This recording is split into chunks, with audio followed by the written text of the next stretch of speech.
Okay आगे आज हम कंटिन्यू करेंगे cell envelope and its modification में ही। तो सबसे पहले पढ़ते हैं यहाँ से, a special membranous structure is the mesosome which is form by the extension of plasma membrane into the cell. देखो मैंने आपको बताया था कि जो प्लाज्मा मेम्ब्रेन है उसी के एक्सटेंशन से, मतलब उसी में क्या होता है, ऐसे मॉडिफिकेशंस होते हैं और क्या बनता है आपका मीजोसोम बनता है। ठीक है, मीजोसोम एक स्पेशल मेम्ब्रेनस स्ट्रक्चर है, मेम्ब्रेन से ही बन रहा है वो स्ट्रक्चर, विच इज फॉर्म कौन सी मेम्ब्रेन से, प्लाज्मा मेम्ब्रेन से। प्लाज्मा मेम्ब्रेन एक्सटेंड होकर थोड़ा सा क्या बनाती है आपका, मीजोसोम बनाती है।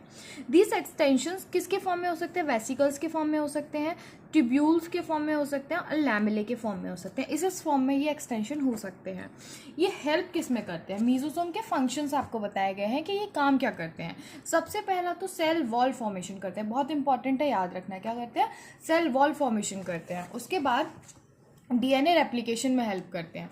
डीएनए रेप्लिकेशन कैसे होता है, देखो मैं आपको थोड़ा सा ब्रीफ बताती हूँ, जेनेटिक्स में आप डिटेल में पढ़ेंगे। तो ऐसे जैसे ये एक सेल है तो इसमें क्या होगा, ये डबल स्ट्रैंडेड डीएनए है यदि, तो ये क्या होगा, सिंगल स्ट्रैंड हो जाएंगे, फिर ये डबल स्ट्रैंडेड हो जाएंगे। ठीक है, फिर उसके बाद ये टूट जाएगा सेल, ये अलग सेल हो जाएगा, ये अलग सेल हो जाएगा। ठीक है, तो ये डीएनए रेप्लिकेशन में भी हेल्प कर रहा है और ये डॉटर सेल्स को डिस्ट्रीब्यूट करने में भी हेल्प कर रहा है। जैसे ये वाला जो क्रोमोसोम पूरा नया बना है वो इधर जाए और ये वाला इधर इस वाले सेल में जाए, इसमें भी कौन, मीजोसोम है, हेल्प करता है। ठीक है, उसके बाद they also help in respiration में हेल्प करता है, सिक्रीशन प्रोसेस में हेल्प करता है, इंक्रीज करता है surface area of the plasma membrane and enzymatic content. Obviously देखो एक्सटेंशन से बन रहा है प्लाज्मा मेम्ब्रेन के, तो सरफेस एरिया तो इंक्रीज हो ही रहा है ना। उसके बाद एंजाइमेटिक कंटेंट भी इंक्रीज करता है।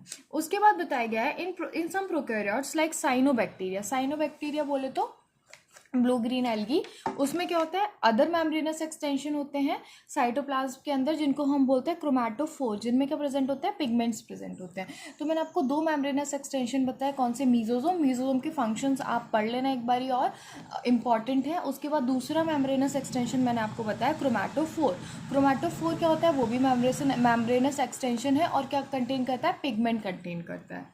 ठीक है, उसके बाद बताया गया है बैक्टीरियल सेल आपका मोटाइल भी हो सकता है और नॉन मोटाइल भी हो सकता है।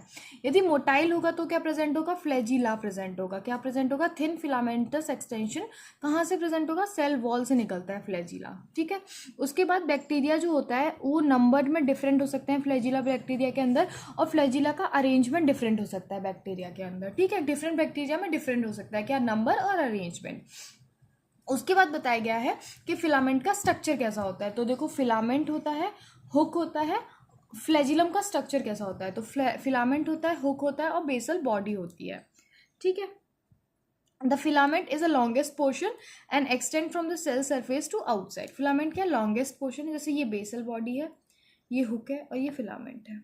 ठीक है, उसके बाद the filament is the longest portion, ये फिलामेंट है तो ऑब्वियसली ये लॉन्गेस्ट पोर्शन है। उसके बाद बिसाइड फ्लैजिला पिलाई एंड फिमरे और ऑल्सो द सरफेस स्ट्रक्चर। जैसे फ्लैजिला मैंने आपको बताया सेल वॉल से निकलता है, वैसे ही पिलाई और फिमरे भी दोनों सरफेस स्ट्रक्चर होते हैं, बट ये मोटिलिटी में रोल प्ले नहीं करते हैं। ठीक है, फ्लैजिला किस में प्ले करता है रोल, आपका मोटिलिटी में, पर पिलाई और फिमरे जो होते हैं उनका मोटिलिटी में कोई भी रोल नहीं होता।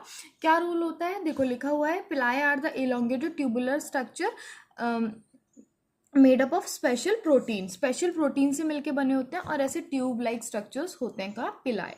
उसके बाद फिमरे की बात करें तो ऐसे ब्रिसल लाइक स्ट्रक्चर्स होते हैं फिमरे, और क्या, फेब्रिस sprouting out of the cell से ऐसे बाहर निकलते हैं और किस में हेल्प करते हैं, in some bacteria they are known to help in attach the bacteria to the rocks in the stream and also to the host tissue.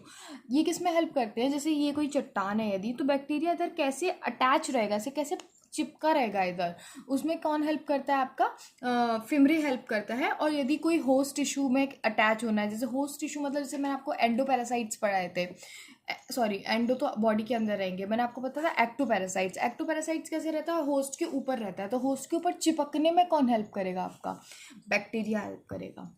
ठीक है, वही लिखा हुआ है कि क्या है, किस में हेल्प करता है, they are known to help to attach the bacteria to the rocks in the streams and also to the host tissue.